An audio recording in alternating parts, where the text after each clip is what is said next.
Bien, en esta tercera parte de nuestra reunión, en este tercer bloque, nos vamos a enfocar en cómo vamos a desarrollar nuestra reunión con los docentes, nuestra primera reunión CAP. En este caso, vamos a considerar a la retroalimentación como uno de los temas a tratar. Entonces, lo primero que tendríamos que hacer es hacer la revisión de la agenda del día. Eh, Recuerdan ustedes que les comentaba el día de ayer quién es la persona que se encarga de presentar la agenda del día. Muy bien, es el coordinador, ¿no? Entonces, el coordinador es quien se encarga de presentar la agenda y los puntos de la agenda tienen que ser escuchados por los docentes, ¿no? En ese aspecto, una de las primeras acciones es eh, formular los acuerdos de convivencia tienen que estar vinculados con los valores propios de las CAP, como por ejemplo los valores, ¿recuerdan cuáles son los valores? La apertura mental, ¿no? La habilidad de desarrollo de habilidades de pensamiento crítico, la modestia, el respeto, la empatía, el compromiso, ¿no? Entonces en base a estos valores tendríamos que tomar en cuenta los acuerdos que vamos a formular. Por otro lado, el segundo punto tiene que ver con el establecimiento de roles, ¿no? Se debe recordar a los docentes participantes que vamos a tener la presencia de un coordinador, de un redactor y un moderador. En este caso, el directivo, quien es el que está iniciando la reunión, está asumiendo ese papel, ¿no? Por otro lado, tenemos también la presentación de los resultados, del objetivo y el tema, el recojo de saberes previos sobre las dificultades identificadas, la presentación de una experiencia exitosa o de alguna estrategia que veamos que está funcionando bien, la construcción colectiva de la estrategia y acuerdos a tomar en cuenta. Veamos al detalle. Entonces, el paso número uno sería indicar a los docentes que antes de empezar nuestra reunión CAP, tenemos que establecer algunos acuerdos de convivencia. Por ejemplo, de acuerdo a las imágenes, podríamos ir mencionando algunos, ¿no? A lo mejor el respeto a los demás.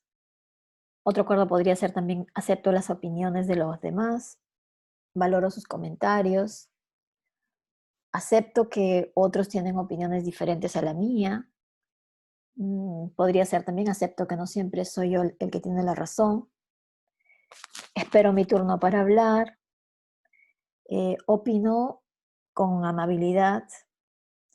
Eh, También podríamos acordar el tratar de entender los sentimientos de los demás y de cómo estos se sienten y ser responsables con los compromisos que asumimos, ¿no? Entonces, estos son algunos ejemplos de los acuerdos que podríamos considerar, ¿no? Por otro lado, también es importante recordar de que en esta reunión se tiene que elegir, ¿no? A un coordinador, redactor y moderador, ¿no? En este caso, el coordinador es el que da las pautas de cómo se va a llevar a cabo la reunión, el que presenta la agenda, ¿no? Por otro lado, también el coordinador también es el que presenta el tema, el objetivo a tratar en esa reunión CAP. El redactor, que es el encargado de tomar nota de las ideas fuerza o las ideas principales que salen de la reunión. Y por otro lado, también el moderador, que es la persona encargada que da la palabra al resto. También tiene que controlar el tiempo y llamar al orden cuando es necesario. Y si lo estamos haciendo de manera remota, será también la persona que controle los chats, ¿no?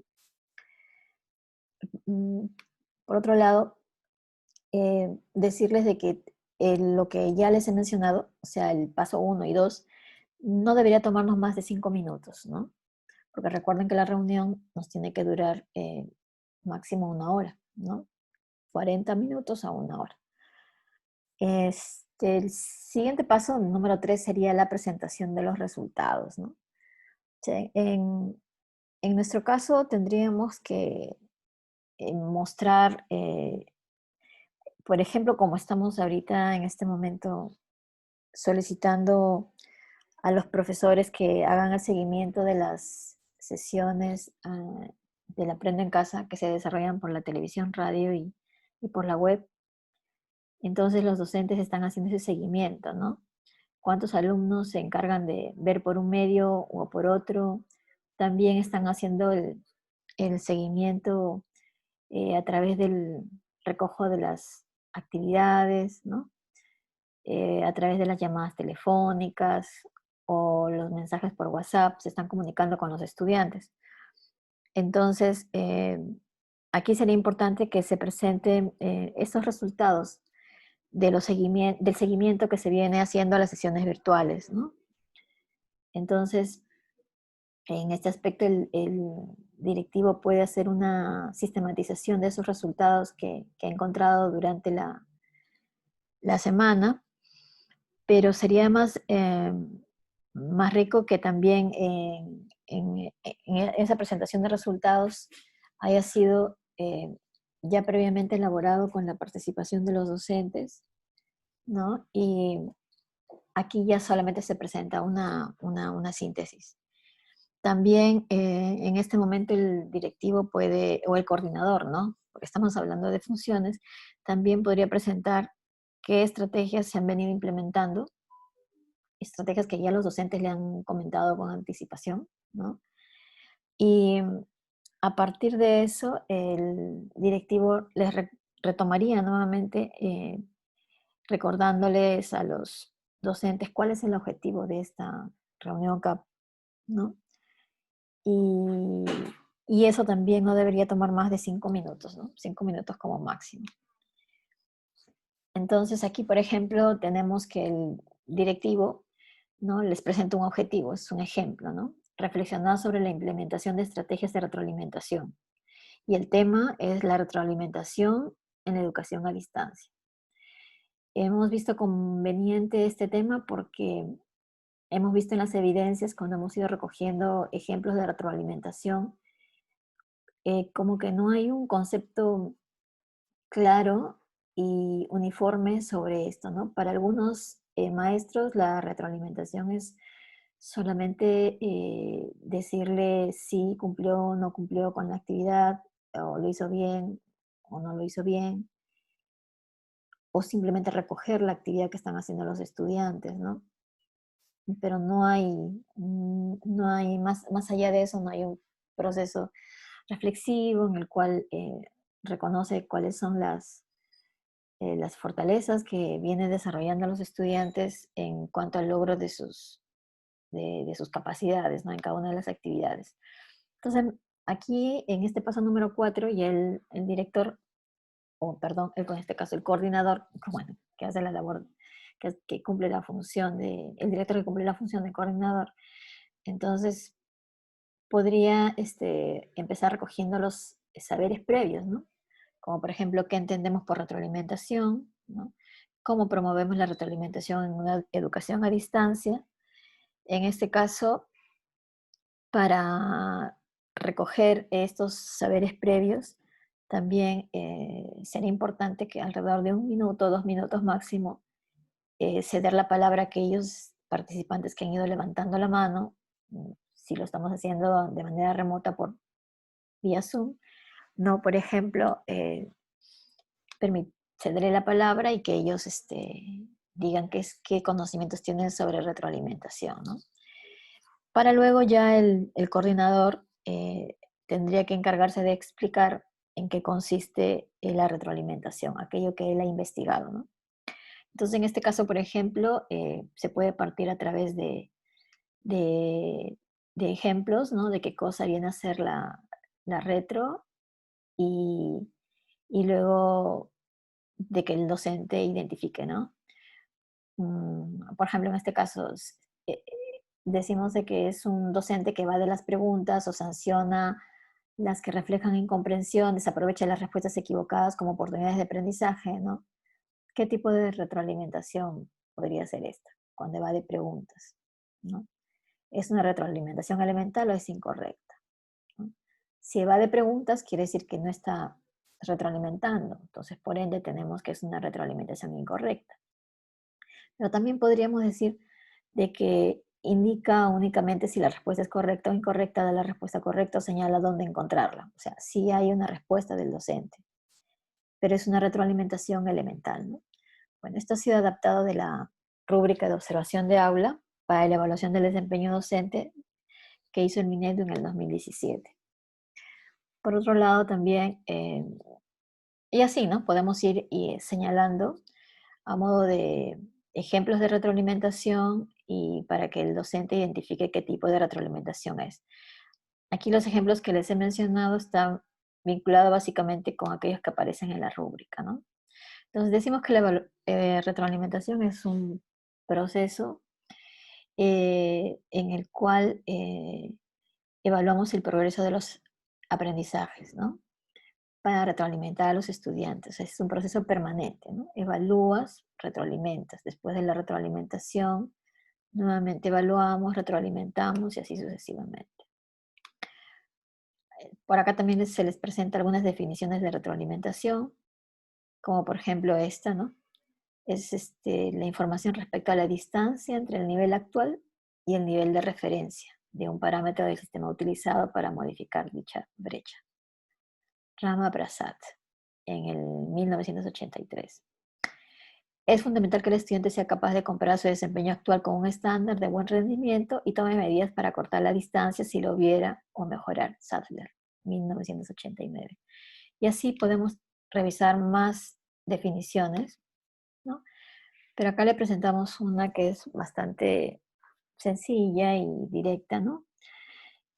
Son oportunidades de aprendizaje para los estudiantes respecto de sus aprendizajes y para docentes respecto de la interacción entre sus prácticas pedagógicas y los aprendizajes de sus estudiantes, ¿no? Em, Tiene un propósito, reducir las discrepancias entre la comprensión o rendimiento actual y el objetivo deseado, ¿no? Se busca entonces de que los estudiantes em, se evita en este caso que los estudiantes abandonen o bajen fanfarroneen o nos bajen los objetivos, ¿no? Y que empleen demasiado esfuerzo y empleo en estrategias más eficaces, ¿no? Es lo que queremos. De los docentes queremos que proporcionen objetivos apropiados, que a la vez sean específicos y desafiantes para el estudiante y que ayuden a los estudiantes a alcanzar sus objetivos mediante estrategias de aprendizaje efectivas y a través de una retroalimentación efectiva, ¿no? O sea, en la retroalimentación lo que buscamos es partir de una zona del estado real, que en este caso sería en dónde me encuentro, y llevarlos a una zona de desarrollo,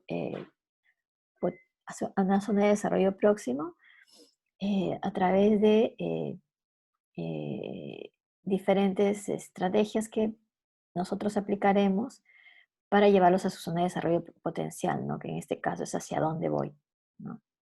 Entonces, para eso necesitamos proporcionarles objetivos claros de aprendizaje, diseñar también tareas de aprendizaje que permitan evidenciar la comprensión por parte de los estudiantes y por otro lado que la retro que le brindemos sea formativa. O sea, que les haga avanzar a los estudiantes y a la vez permita al docente ajustar sus prácticas. Es decir, que le ayude, ¿no?, al estudiante eh, avanzar desde el punto de inicio hacia la meta u objetivo, ¿no? Es proporcionarle los andamios para que él logre este objetivo. Y también incluye comprometer al estudiante para que desarrolle su aprendizaje autónomo, ¿no? Mm, Aquí nosotros hemos vinculado, Hattie, por ejemplo, nos presenta, y Timperley nos presenta eh, es tipos de retroalimentación, ¿no? Y en estos tipos de retroalimentación lo clasifica en 4 niveles, ¿no? Por ejemplo, aquella retroalimentación que está en un nivel de actividad, en un nivel de proceso, nivel de autorregulación y nivel de autocontrol. Pero por otro lado, también nosotros en nuestras rúbricas de evaluación del desempeño docente también encontramos tres tipos de retroalimentación: la elemental, la descriptiva y la de descubrimiento o reflexión. Entonces, por ejemplo, cuando una retroalimentación tiene un nivel de, se encuentra en un nivel solo de actividad, de tarea o producto, cuando en esta retroalimentación está en función al trabajo que ha realizado el estudiante, ¿no? Entonces, solo se ve en función al trabajo realizado, es decir, al resultado, nada más. En cambio, hablamos de una retroalimentación de nivel de proceso cuando el docente se fija en cada uno de los aspectos que están vinculados al proceso de ejecución de la tarea, ¿no? Entonces, aquí no solamente nos fijamos en el resultado, sino en el desarrollo de toda la tarea desde el inicio hasta la presentación del producto, o sea, si ha comprendido las ideas fuerza o conceptos claves de un tema determinado, si ha logrado hacer muy bien la inferencia, si ha logrado relacionar los elementos que se le han pedido que relacione, ¿no? Hasta la presentación del trabajo final, supongamos que sea un ensayo, ¿no? Entonces, si el docente se fija en cada fase del desarrollo del trabajo y le hace eh, un feedback o una retroalimentación, está en este nivel de proceso. Por otro lado, ya tenemos el nivel de autorregulación, que es la habilidad que tienen los estudiantes para que ellos solos dirijan su propio aprendizaje, es decir, ellos mismos en función a sus propias rúbricas miran si están trabajando adecuadamente y si no, se corrigen nuevamente, ¿no? Y luego tenemos ya el nivel de autocontrol, que son las evaluaciones personales y efecto que se hace sobre el estudiante, ¿no? En cambio, si hablamos de las rúbricas, tenemos que la retroalimentación elemental es aquella donde solamente le decimos al alumno si está correcto o incorrecto el trabajo que realizaste. Entonces se vincula con el nivel de actividad. Es descriptiva cuando le sugiere al estudiante en detalle qué debe hacer para mejorar, ¿no? Durante el proceso. Y es por descubrimiento o reflexión cuando el docente guía al estudiante a través de preguntas y repreguntas para que sea el estudiante el que llegue a la solución o estrategia para mejorar aquel problema que está presentando quizás en su propio razonamiento, o que identifiquen el origen de cuáles son los errores, el origen de las concepciones o de sus errores. Em, Finalmente, acá hay ejemplos de cuál es la opinión que tenemos sobre estos ejemplos de retroalimentación, que nos pueden servir también, y de qué manera la retroalimentación ayuda tanto al estudiante como al docente, ¿no? En este caso, por ejemplo, al estudiante lo ayuda porque sabe, le permite que el estudiante se dé cuenta dónde está y qué puede hacer para mejorar, ¿no? Qué no sabe y qué puede hacer para mejorar también. ¿Qué pasos puede seguir para lograr lo que aún no ha aprendido? Y en el docente también le permite identificar qué debo mejorar en mi práctica pedagógica, por ejemplo, para ser más efectivo con mis estudiantes, ¿no? ¿Cómo puedo realizar ajustes en mi práctica para brindarle oportunidades de aprendizaje más efectivas, ¿no? Entonces, sirve para ambos, ¿no? Y bueno, finalmente entonces les explicamos cuáles son los roles tanto para el estudiante como para el docente, ¿no? En cuanto a la retroalimentación. Y ya luego de explicarles eso, pasaríamos a la pregunta a todos los docentes y les diríamos, ¿y de qué manera podemos mejorar, ¿no? En este caso, por ejemplo, para retroalimentar a los estudiantes. ¿Qué estrategia podríamos aplicar según nuestro contexto? Entonces, en esta fase ya, después de que el director ha expuesto que más o menos no puede durar más de 20 minutos, se otorga 14 minutos para que los docentes participen dando estrategias justamente a lo que hemos colocado en este paso número 6.